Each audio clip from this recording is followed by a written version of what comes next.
Hi everybody, TJ Mac Vintage Cards, and today I'm going to do a video where I'm going to highlight color and the use of different sets that Topps put out for football, baseball, and hockey. Thought this would be a fun video. This is one of the things I really enjoy about collecting vintage cards is the use of color on those older cards, especially from the 50s and 60s, but you will see it in the 70s some as well. So I hope you enjoy this video. Just something I'm going to do a little more of going forward is just really highlighting, celebrating some of the things I like about my collection and some of the things that drew me to buying certain cards that I did. So first I'm going to start off here with 56 Topps, Tom Fears. Now 56 Topps was the first issue from Topps where they did the full football set. I think they had like a felt backs issue or something in 1950 or 51, but 56 Topps is when they took over for Bowman. So this here is just a wonderful image of Tom Fears catching a ball. He's a very good wide receiver, Hall of Famer with the Rams and those high-powered offensive teams they had in the 50s. And what I like about this card is it just works on all levels as far as the colors go. You have the nice red backdrop, the yellow block in here with the blue letters for his name, and then the red letters with position and team. Works well with the yellow, blue on the jersey, and then the red matches the red backdrop. And then you just have these wonderful logos on these older cards that I love for football, especially when you have this nice Rams image. So that's the 56 Topps, and then 59 Topps is the next time they used a color background. But here it almost looks like a dot matrix background almost with the pink. It's not a solid background. And I'm a sucker for the pink backgrounds, and it just works well with this Paul Hornung card. This is a second year Paul Hornung. He is rookie in 57. He didn't make a 58 Topps. So just a great image of him here as well in that vintage Packers uniform. It just works real well for the 59 Topps. And they used multicolored backgrounds much like the 56 Topps did. And then here we got a Charlie Connerly. And this one is kind of hard to tell that it's got that broken up background like the dot matrix background, but it does, and it just really works with the blue uniform, and then it's got the nice red and blue lettering underneath for his name. Nice little logo in the corner, and this card is a very sharp card, much like the Hornung as well. And then in 61, Topps went with the colored background again in football, and here you have this Gino Marchetti, very underrated defensive end for the Colts. He looks kind of grouchy here, so I don't know if the red is to symbolize his fiery demeanor, or is it just there to bring light to a grouchy image, because it's a very vibrant, bright red in the back. So just another really nice example of a 61 Topps card. And then here's the Jimmy Brown, one of my favorites of him. It's got that nice blue backdrop in the background as well to showcase this nice image of Brown in his Browns jersey, holding the football there. Just really cool to look at. And then he got just a nice lettering underneath, black and white with the yellow. Another just sharp, nice card from Topps. Then the 65 Topps Tall Boy were also in color. I used to have some of those, but I sold them just because I couldn't really display them easily, and just sold them at auction. But I have a 69 Topps run here that I've shown in the past of the key cards, but this is one that's my favorite because this is a use of color. The second series used a white border. The first series was borderless. And those are very sharp cards, but what I like here is the use of color in the back with this pink. Almost can change the outline on the numbers here of his jersey and make them look pink even though they're orange, which I think that's just another great use of color again on the cards. And then you got the nice Dolphins logo there. I'll talk about that in another video. They also used color in hockey cards. 58 Topps had a multicolor back, a dual color back. I have some of those, but I'm going to save those for another video. But for today, I'm going to show this nice 65 Topps with a full color background. This is a recent pickup. I acquired the Sean Rattel. I like the 65 Topps set a lot. It's really grown on me. But here's a good use of the green background to really bring forth the image of the Rattel here in his Blue Rangers jersey. Just another beautiful use of color on a card.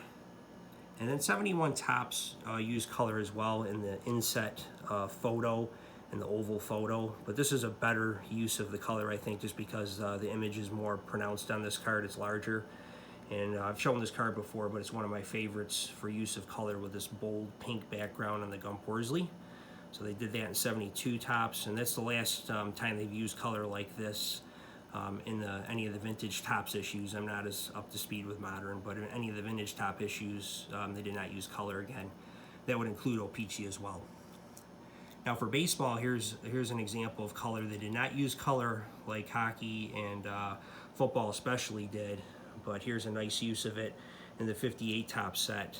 When I was a kid, I preferred 57 Topps, but 58 Topps has really grown on me because I've really gotten into color on cards. And this is just a gorgeous example of a Willie Mays with a blue background. Again, nice cool logo on there, and just a really sharp one. And again, I'm a sucker for the pink. So here's Jim Bunning with the nice pink background here. And differing from the 59 Topps, it doesn't have the little break, like the dot matrix looking background. It's a solid color, just like the 61 Topps football and the 56 Topps football that I showed. So now I'm just going to change gears here and use examples of where colors complement one another. So you have the 67 Topps Len Dawson. I really think this is just a spectacular image and overall card of him with this bold red jersey here. Picks up the letters really nice, and then you got the yellow block here with the Chiefs on each end of the top of the card. And it just works really well. The black and the yellow and the red just stick out and just make for a really pleasing image, I think. And really one of my favorite Len Dawson cards. He made a lot of really nice, colorful cards. But this one is probably my favorite one. And then the 79 O-Pee-Chee here, the Topps is the same card, so this is an O-Pee-Chee example. And this is where color is just, again, very important to me. And this one is a grade 7, just a really nice use of color here. It just complements the jersey, the red and the blue. The border complements very well. And then you got the first team all-star.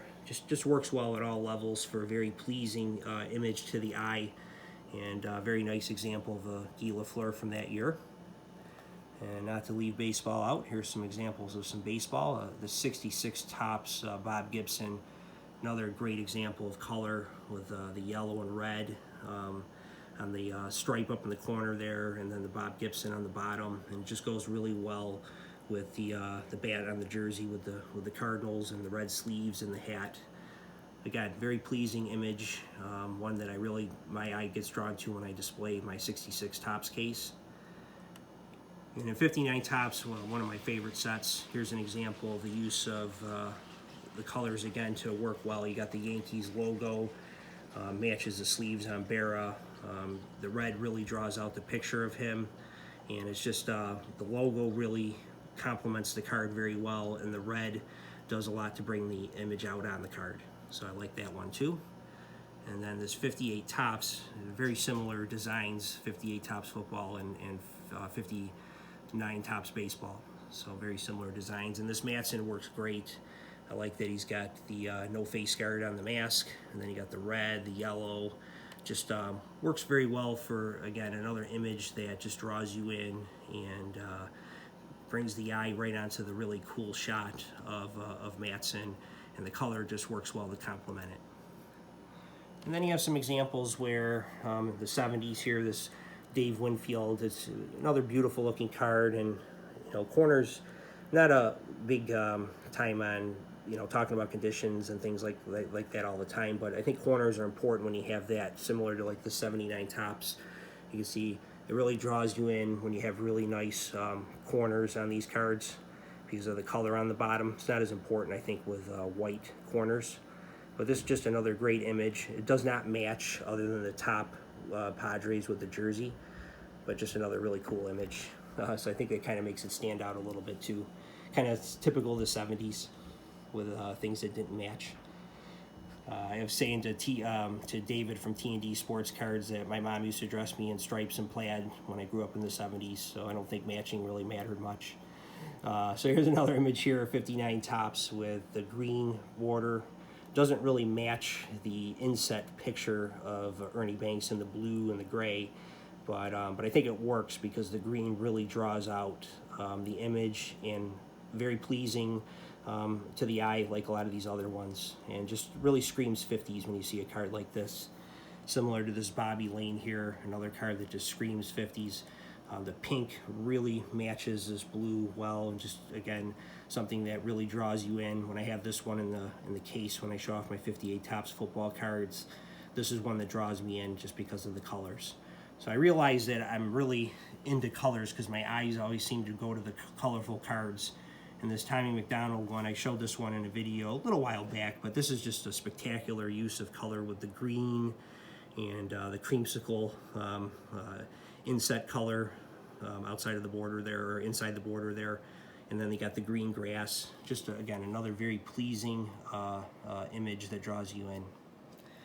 And then you have some cards that have a neutral type outer border in the gray, like the 70 Topps here, and it really brings out the image on the inside. You have this nice gray, and then Topps is really good idea here to use that coloring for this particular card. I don't think they planned it that way because that's the color they used for the positions that year, but it works really well with this Reds card, as you can see there, and the sleeves on his warm-up shirt, I guess, just really pop there against the position. Goes well with the belt, just and then the Reds in the upper right corner. And then this one here is just another beautiful coloring, use of color. You got the blue sleeves there, and it just goes so well with the gray, and then the black hat, and then the black Braves on the jersey. And then the last two I'm going to show today are this Frank Robinson. Just another creamsicle bottom here. I'm going to try to bring this one up a little bit. So you can see it here. And this is another example where I'll give up centering a little bit. This is a Nearman 7, so it's a pretty well-centered card, but I like when they don't have any touches on the bottom of the colors. I really look for that. I didn't do that on every card from that set. I'm not that particular about things. I just like to sometimes find examples and just show that it's not always about centering on certain issues. This maze is another perfect example. Very hard to find it with the yellow untouched at a grade 5 or grade 6, and here's a grade 6. So this one I sacrifice centering a little bit, and I'm okay with that because I still got some white on the border. I like where the image is drawn over to the right, so it fits very well for me. As far as pleasing to the eye, the centering's not distracting for me anyway. Everybody's different, but what I really like is that these yellows bottom here has no touches on it, and that was very important to me to have that full looking yellow color on the bottom with the red lettering. And this is just a marvelous use of color here and a great example of it. So that's what I'm sharing today. I'll do a quick scan through. The video goes a little long, but just really wanted to touch on this and just do a little different take from some of the other videos I've shown. Everybody have a great day, and we'll talk soon.